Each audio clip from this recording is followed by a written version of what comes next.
மகளிரும் மறுமலர்ச்சியும் நிகழ்ச்சிக்கு உங்களை வரவேற்கிறோம். இன்று பெரும்பாலான தாய்மார்களின் கவலை தங்கள் மகள் இளம் வயதிலேயே பூ பெய்துவிட்டால் என்ன செய்வது என்பதுதான். இதற்கு முக்கிய காரணம் வாழ்வியல் முறையில் மாற்றங்கள் வந்துவிட்டது என்கின்றனர் ஆராய்ச்சியாளர்கள். இந்தியாவில் பாரம்பரிய உணவு வகைகள் குறைந்து வருவதோடு கடந்த 20 ஆண்டுகளில் துரித உணவு வகைகள் மற்றும் பிராய்லர் சிக்கன் உணவு வகைகள் அதிகரிக்க தொடங்க உள்ளன. இந்தியா போன்ற மக்கள் தொகை அதிகம் இருக்கும் நாடுகளில் சுகாதாரம் மற்றும் உடல் நலனுக்காக விழிப்புணர்வை எல்லா மட்டங்களிலும் கொண்டு சேர்ப்பது என்பது சவாலாக இருந்து வருகிறது. துரித உணவு வகைகளின் கவர்ச்சியான விளம்பரங்கள், அதன் சுவை, விலை என எண்ணற்ற காரணங்களினால் மக்கள் அதை விரும்புகிறார்கள். மேலும் வெளிநாடுகளிலிருந்து வந்த உணவு நிறுவனங்களும் இந்தியாவின் உணவு பழக்கத்திற்கேற்ப தங்களுடைய கோழி இறைச்சிகளை விதவிதமாய் சமைத்து குறைந்த விலைக்கு விற்கிறார்கள். குறிப்பாக சிறுவர்கள், சிறுமிகள் இதில் அதிகம் கவரப்பட்டு இதற்கு அடிமையாகி விடுகின்றனர் என்பது பெற்றோரின் கவலை. குறிப்பிட்ட சில துரித உணவு வகைகளினால் உடல்நிலை பாதிக்கப்படுவதோடு ஹார்மோன்களில் மாற்றம் ஏற்படுவதாக மருத்துவர்கள் கூறுகின்றனர். குறிப்பாக பெண் குழந்தையின் பூ பெய்தல் வயது 12லிருந்து 8 வயதாக குறைந்து வருகிறது என்றும் எச்சரிக்கின்றனர். இளம் வயதிலேயே பருவமடைவதால் உளவியல் மற்றும் உடல் ரீதியான சிக்கல்களை பெண் குழந்தைகள் சந்திப்பதாக ஆய்வுகள் கூறுகின்றன. இன்று கிடைக்கும் உணவு நமக்கு எத்தனை ஆரோக்கியமானதாகவும் சத்தானதாகவும் இருக்கிறது? துரித உணவு வகைகளை எடுத்துக்கொள்வதால் ஏற்படும் சிக்கல்கள் என்ன? பெண் குழந்தைகள் இளம் வயதிலேயே பூ பெய்வதால் ஏற்படக்கூடிய மாற்றங்கள் என்ன போன்ற கேள்விகளுக்கு பதிலளிக்க சமூக ஆர்வலர் சவுலினா அர்னால்ட் நமது அரங்கத்திற்கு வந்திருக்கிறார். தொடர்ந்து பேசலாம். வணக்கம் மேடம். இன்னைக்கு இப்போ நம்ம பேசுறதே இந்த ஏர்லி பியூபர்ட்டி அப்படின்னு சொல்லப்படுற இந்த, அதாவது குறிப்பிட்ட வயதிற்கு முன்னதாகவே பூ பெய்தக்கூடிய பெண்கள் பத்தி. இப்போ இதுக்கு என்னென்ன முக்கியமான காரணங்கள், இன்னைக்கு ஏன் அந்த மாதிரியான ஒரு மாற்றம் வந்திருக்குன்னு நீங்க நினைக்கிறீங்க? இந்த தலைப்பு மகளிரும் மறுமலர்ச்சியும் என்பது ரொம்ப நன்றாக இருக்கிறது. ஏன்னா மகளிர்கிட்ட மறுமலர்ச்சி தேவை. ஏன்னா மகளிர் தான் வீட்டுடைய உணவுக்கு அடிப்படை. என்ன அவங்க கொடுக்குறாங்க, அவங்க பிள்ளைகளுக்கு என்ன கொடுக்குறாங்க, எதை அவங்க இன்னும் ஆர்வமாக தருகிறாங்க, என்கரேஜ் பண்ணுறாங்கன்றது ரொம்ப முக்கியமானது. அதில் பண்டைய காலத்தில் உணவே மருந்து, மருந்தே உணவு என்று பலவிதமான உணவுகளை மக்கள் சாப்பிட்டாங்க. அது அவங்களுடைய உடல் நன்றாக வளர்வதற்கு, உடலில் இருக்கிற பாகங்கள் இயங்குவதற்கு ரொம்ப உதவியாக இருந்தது. ஏன்னா உணவு வெறும் பசியை தீர்ப்பது அல்ல, அதோடக்கு அது தனி இதற்கு மருந்து மாதிரி. மருந்து ஒவ்வொன்றுக்கும் நம்ம சாப்பிட்ற மாதிரி உணவில் இருக்கிற ஒவ்வொரு விதமான உணவுகளும், மாவு சத்து, புரத சத்து, விட்டமின்கள், உயிர் சத்து, இதெல்லாமே உடலில் இருக்குது. ஆனால் நம்ம அதை மறந்துட்டோம். ஏன்னா இப்போ நான் என்ன நினைக்கிறேன்னா, நமக்கு ருசியும் சீக்கிரமாக சாப்பிடக்கூடியதும் வேணும். நம்ம வாழ்க்கை அந்த மாதிரி இருக்குது. அதனால வாழ்முறையில் இது வந்திருக்கு. அதனால அது என்ன அதில் இருக்குது, முந்தையாவது ஓரளவுக்கு நமக்கு கருவேப்பிலைன்னா அதில் ரத்த சத்து இருக்குது, அது ருசியை கொடுக்கும், இதெல்லாம் நமக்கு தெரியும். ஆனால் நம்ம சாப்பிட்றதுல வெறும் ருசி மட்டும்தான் இப்போ பார்க்குறோம். இன்னொன்று, அந்த நேரத்துக்கு பசியை அடக்கிறதுக்கு என்ன சாப்பிடணும். ஒரு 2 துண்டு 3 துண்டு கோழி இறைச்சி பொரித்ததை சாப்பிட்டா பசி அடங்கிடுது. ஒரு சின்ன 2 ரூபா 3 ரூபா பேக்கெட் சிப்ஸ், லேஸ் அந்த போல் சாப்பிட்டோம்னா நமக்கு பசி அடங்கிடுது. இப்போ இந்த மாதிரியான உணவு வகைகளுக்கும் இந்த ஏர்லி பியூபர்ட்டி அப்படின்னு சொல்லப்படுற இந்த இளம் வயதிலேயே பூ பெய்துதலுக்கும் தொடர்பு இருக்குது அப்படின்றீங்களா? கட்டாயமாக இருக்குது.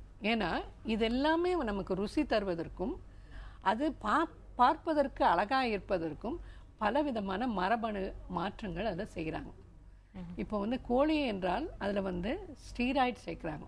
ஸ்டீராய்டு உடல் பருமனை அதிகரித்து, கோழி பெருசாக இருக்கணும், முக்கியமாக இந்த பிராய்லர் சிக்கன்லாம் நல்லா பெருசாக இருக்கணும், பார்க்கறதுக்கு நிறைய சதை இருக்கணும். ஆனால் அதே மாற்றங்கள் நம்ம உடல்லையும் கொண்டாடும். ரெண்டாவது, ஆன்டிபயோட்டிக்ஸ் போடுறாங்க. அது ஒருவேளை கோழியோடைய நோய்கள் வராமல் இருந்தாலும் அது நம்ம உடலில் அதுக்கு எதிர்ப்புகளை இது பண்ணுது. அடுத்தது அவங்க இது பண்ணுறது ஹார்மோன். ஹார்மோன்றது நம்ம உடலில் எல்லா உயிரினங்களுக்கும் இருக்கிறது. அது ஒவ்வொன்றும் செயல்படுத்துறதுக்காக இருக்குது. பெண்களுக்குன்னு பார்க்கும்போது நம்முடைய கருப்பை இயக்கத்திற்கு இந்த ஹார்மோன் எஸ்ட்ரஜன், புரோட்டஜன் ரொம்ப முக்கியமான ஹார்மோன்ஸ். இதெல்லாம் இந்த கோழியில் சேர்க்கும் பொழுது நம்ம சாப்பிடும்போது நம்ம உடலில் வந்து மாற்றங்கள் ஆகுது. நம்ம வந்து இப்போ வந்து இந்த பிள்ளைகளுக்கு வந்து நிறைய விழிப்புணர்ச்சி இருக்குது, உலகம் எப்படி இருக்குது, பெரியவங்க எப்படி இருக்கான்னு. அதோடு சேர்ந்து இந்த உணவுகளும் சேரும்பொழுது முந்தி 15 வயசு 16 வயசில் வயது வந்தவர்கள் பூப்பேற்றவர்கள், அதுக்கப்புறம் 12 13 ஆச்சு. இப்போ வந்து 8 9 10க்குள்ளே ஆகுது. இதுக்கு முக்கியமான காரணம் உடலில் ஏற்படும் மாற்றங்கள். அந்த மாற்றத்துக்கு முக்கிய காரணம் அவர்களோட உணவு பழக்கம். இப்போ வந்து அதாவது FDA அப்படின்னு சொல்லப்படுற இந்த ஃபுட் அண்ட் ட்ரக்ஸ் அசோசியேஷன், இவங்க வந்து ஒரு 6 விதமான ஹார்மோன்களை வந்து உணவுல வந்து அவங்க வந்து அலோவ் பண்ணியிருக்காங்க, அதுக்கான அனுமதி அவங்க வழங்கியிருக்காங்க அப்படின்னு வந்து இதுல சொல்லப்பட்டிருக்கு இது வரைக்கும் ஆய்வுகள்ல. அதுல வந்து என்னன்னா அந்த மாதிரியான அந்த குறிப்பிட்ட அந்த 6 ஹார்மோன்கள் உடல்ல வந்து அதிக பருமனையும் இந்த மாதிரியான அந்த ஏர்லி பியூபர்ட்டி அப்படின்னு சொல்லப்படுற இந்த பூப்பெய்துதலையும் அது வந்து என்கரேஜ் பண்ணுது, அது வந்து அனுமதிக்குது அப்படின்னு சொல்லியிருக்காங்க. இப்போ இந்த ஹார்மோன்களுடைய தேவை அந்த உணவுல ஏன் இது பண்ணுறது, அது எதுக்காக அந்த ஃபுட் அண்ட் ட்ரக் அசோசியேஷன் அதுக்கு அனுமதி அளிச்சாங்க? அதாவது ஃபுட்டுக்கும் ஹெல்த்துக்கும் வந்து கனெக்ஷனே கிடையாது, அதாவது ட்ரக்குக்கும். அது பேர் தான் வந்து அந்த கம்பெனி ஆக்ட்.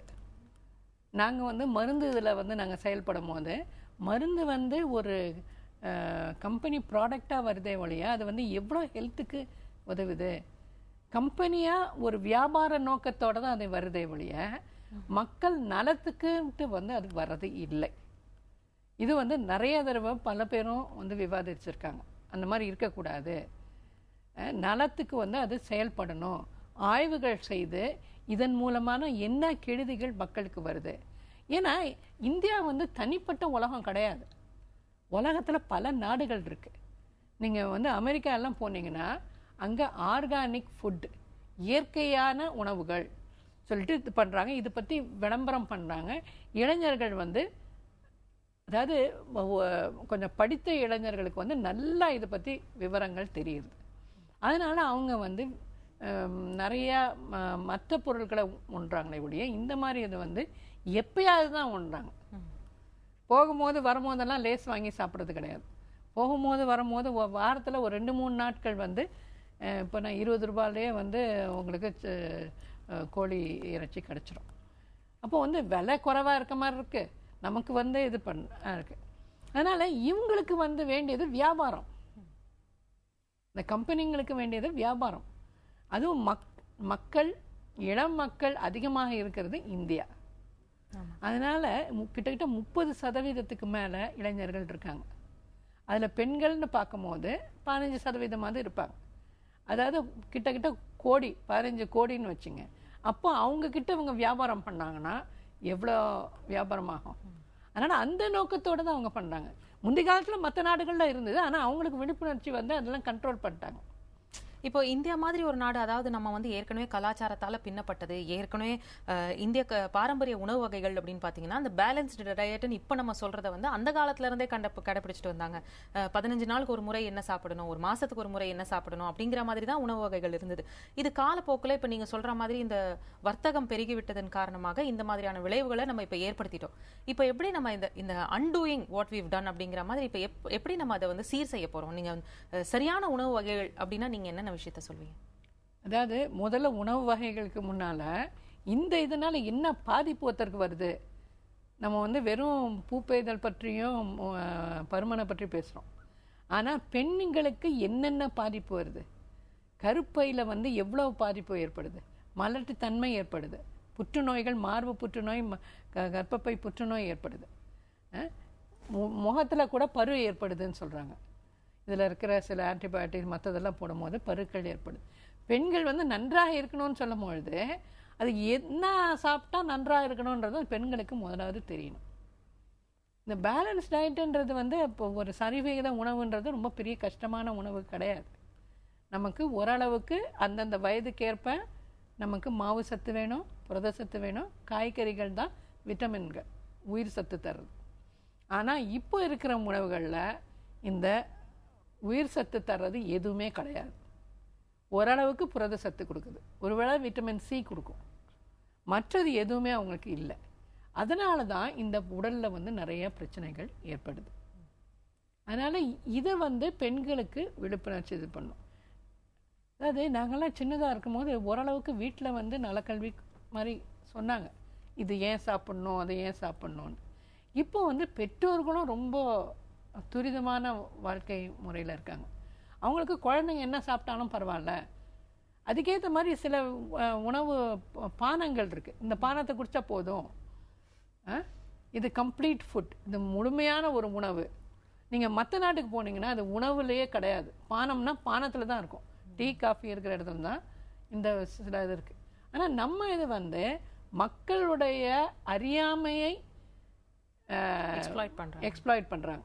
அதனால் வந்து இதுக்கு தான் நம்ம வந்து அடிக்கடி இந்த மாதிரி நிகழ்ச்சிகள் வேணும். மக்களிடத்துலையே இருக்கிற பெண்களுக்கு வந்து இதை பற்றி நிறையா தெரிய வேண்டியது ரொம்ப இருக்குது. இப்போ வந்து சிஎஸ்சி வந்து இப்போ சமீபத்தில் வெளியிட்ட ஒரு ஆய்வறிக்கையில் பார்த்தீங்கன்னா ஆன்டிபயோட்டிக்ஸ் வந்து அதிக அளவில் 40% வரைக்கும் வந்து கோழி இறைச்சி உணவு வகைகளில் சேர்க்கிறதா அவங்க ஒரு அதிர்ச்சி தகவல் வெளியிட்டிருந்தாங்க. இப்போ இது வந்து குறிப்பாக வந்து பெண்களை தான் வந்து பாதிக்குது. அதாவது நிறைய பிளாடர் இன்ஃபெக்ஷன் இந்த மாதிரியான விஷயங்கள்லாம் இருக்குது. 40% பெண்களுக்கு இந்த ரிஸ்க் இருக்குன்னு சொல்லியிருக்காங்க. இது எந்த அளவுக்கு தீவிரமான ஒரு விஷயம்? அதாவது நோய் எதிர்ப்பு சக்தின்னு வந்து நம்ம உடல்லையே இருக்குது. அதுக்கு வந்து இந்த உயிர் சத்துகள் நிறையா சாப்பிடும்போது தான் வருது. ஆனால் உயிர் சத்துக்கள் சாப்பிடாம இந்த மாதிரி துரித உணவு சாப்பிடும் போது நமக்கு இருக்கிற உயிர் எதிர்ப்பு சக்தி குறைஞ்சி போயிடுது. அதனால் நமக்கு எதிர்ப்பு சக்தியில் என்ன ஆகும்? இன்ஃபெக்ஷன் தான் வரும், நோய் தொற்று தான் அதிகமாக வரும். அதுவும் இல்லாமல் தண்ணி நிறையா குடிக்கிறது இல்லை. இதெல்லாமே ஒன்றை ஒன்று பாதிக்கிற ஒரு நிகழ்ச்சியாக இருக்குது. சுற்றி சுற்றி நம்ம அந்த மேற்கத்திய கலாச்சாரத்தை நோக்கி போக போக நம்மளுடைய உடல் சீரழிஞ்சிட்டு வருது அப்படிங்கிறது. அதாவது நம்ம வந்து சொல்கிற மேற்கத்திய கலாச்சாரம்னு, ஆனால் மேற்கத்திய கலாச்சாரம் அவங்களுடைய சூழ்நிலைக்கு அவங்களுடைய வெப்பநிலைக்கு அதுக்கேற்ற மாதிரி இருக்குது.